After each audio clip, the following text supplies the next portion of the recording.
Hello friends, आज हम discuss करेंगे हाइपर कॉन्जुगेशन के बारे में। देखिए, हाइपर कॉन्जुगेशन की बात करें तो ये एक जनरल स्टेबलाइजिंग इंटरेक्शन होता है। मीन्स इसकी वजह से जो मॉलिक्यूल्स हैं या जो आयंस हैं वो स्टेबलाइज हो जाते हैं।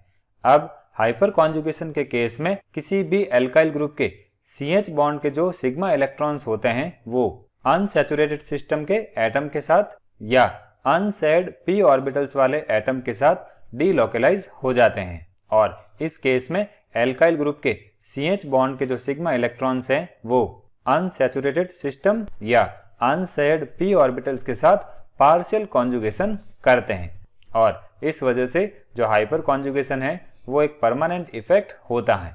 अब ये कैसे होता है, तो इसको समझने के लिए हम इथाइल कैटायन का एग्जाम्पल लेते हैं। देखिए, इथाइल कैटायन के पॉजिटिवली चार्ज्ड कार्बन की बात करें तो इसके पास एम्प्टी 2p ऑर्बिटल्स होते हैं। अब इथाइल कैटायन के मिथाइल ग्रुप की बात करें तो उसमें 4 सिग्मा बॉन्ड बनते हैं, और इन चारों में से 3 CH बॉन्ड्स की बात करें तो इसमें से कोई एक CH बॉन्ड इस तरह से अलाइन होता है कि उसका प्लेन और इस एम्प्टी 2p ऑर्बिटल का प्लेन सेम होता है। तो इस वजह से इस CH बॉन्ड के जो इलेक्ट्रॉन्स हैं वो इस एम्प्टी p ऑर्बिटल में डीलोकलाइज हो जाते हैं। तो इसी को हम हाइपर कॉन्जुगेशन कहते हैं। अब हाइपर कॉन्जुगेशन कार्बोकैटायन को स्टेबलाइज कैसे करता है, तो देखिए, जब इस तरह से ऑर्बिटल्स की ओवरलैपिंग होती है तो एडजेसेंट सिग्मा बॉन्ड की जो इलेक्ट्रॉन डेंसिटी है वो इस पॉजिटिव चार्ज को डिस्पर्स करने में हेल्प करती है। अब ये कैसे होता है, तो देखिए, जब ये इलेक्ट्रॉन हाइपर कॉन्जुगेशन करते हैं तो यहाँ पर डबल बॉन्ड आ जाता है और हाइड्रोजन पर पॉजिटिव चार्ज आता है। अब इस एडजेसेंट बॉन्ड के सिग्मा इलेक्ट्रॉन यहाँ शिफ्ट होंगे और पॉजिटिव चार्ज यहाँ पर आ जाएगा। फिर ये इलेक्ट्रॉन यहाँ शिफ्ट होंगे और पॉजिटिव चार्ज यहाँ पर आ जाएगा। तो इस तरह से एडजेसेंट सिग्मा बॉन्ड के इलेक्ट्रॉन डेंसिटी की वजह से जो पॉजिटिव चार्ज हैं वो डिस्पर्स होता है। अब यहाँ पर जितने भी कैनोनिकल फॉर्म्स बनती हैं उसमें यहाँ पर और यहाँ पर किसी भी तरह का बॉन्ड नहीं है, तो इसको हम नो बॉन्ड रेजोनेंस कहते हैं। मींस हाइपर कॉन्जुगेशन को हम नो बॉन्ड रेजोनेंस भी कहते हैं।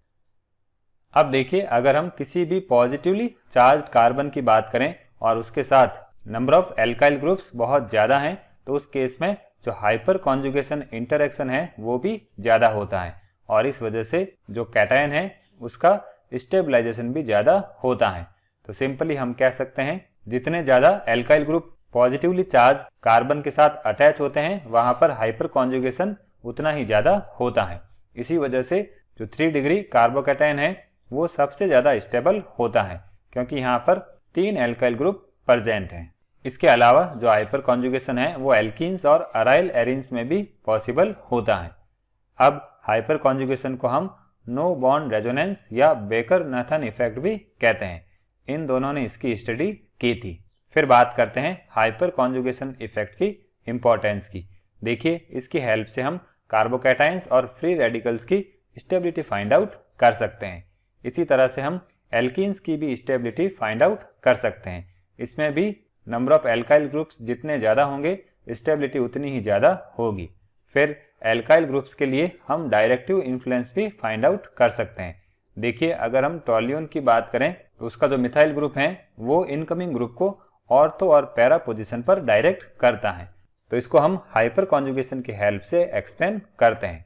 फिर अनसैचुरेटेड बॉन्ड के साथ जो कार्बन कार्बन बॉन्ड्स होते हैं उनकी बॉन्ड लेंथ की शॉर्टनिंग को भी हम एक्सप्लेन कर सकते हैं।